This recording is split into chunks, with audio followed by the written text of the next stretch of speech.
நம்ம லவ் மேட்ரை எவ்வளோ வீட்டில் சொல்லி பார்த்துட்டேன். இதெல்லாம் வேலைக்கு ஆகிற மாதிரி தெரில. நம்ம ரெஜிஸ்டர் மேரேஜ் பண்ணிக்கலாம். ரெஜிஸ்டர் மேரேஜா? என்னங்க திடீர்னு? ஐயோ. இல்லைடா, அம்மா நான் சொல்கிறது கேட்கலன்னா சூசைட் பண்ணிப்பேன்னு மிரட்டிகிட்டே இருக்காங்கடா. சூசைடா? ஐயோ, இந்த விளையாட்டுக்கு நான் வரல. நீ ஒன்றும் கவலைப்படாத, நம்ம ரெஜிஸ்டர் மேரேஜ் பண்ணால் எல்லாம் சரியாயிடும். அதுக்குன்னு ரெஜிஸ்டர் மேரேஜ் என்னடா இப்போதைக்கு இதெல்லாம் கொஞ்சம் செட் ஆகாதுன்னு தோணுதுங்க. ஏன்டா யோசிக்கிற? அப்போ என்னை கழட்டி விடலான்னு பிளான்ல இருந்தியா? ஏங்க நீங்கள் வேற. அதெல்லாம் இல்லைங்க. இல்லை நீ என்னை கழட்டி விடலான்னு பிளான்ல இருந்த, அதான் யோசிச்சுட்டு இருக்க. விடு, தேவையில்லாம பேசிட்டு. ஏங்க அதெல்லாம் இல்லைங்க.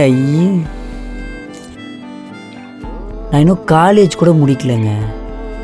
இப்போ தான் நான் ஏதோ ஒன்று பண்ணணும்னு நினச்சிட்டு இருக்கேன். பிஸ்னஸ் இருக்குது.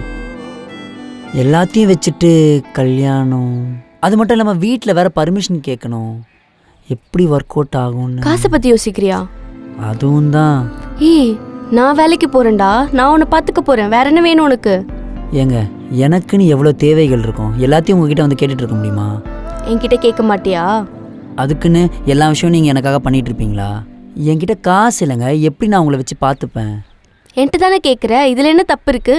கன்ஃபார்மாக பார்ப்பீங்களா? ம். அப்போ ஓகே. என்னடா டக்குன்னு ஓகே சொல்லிட்ட? ஐயோ,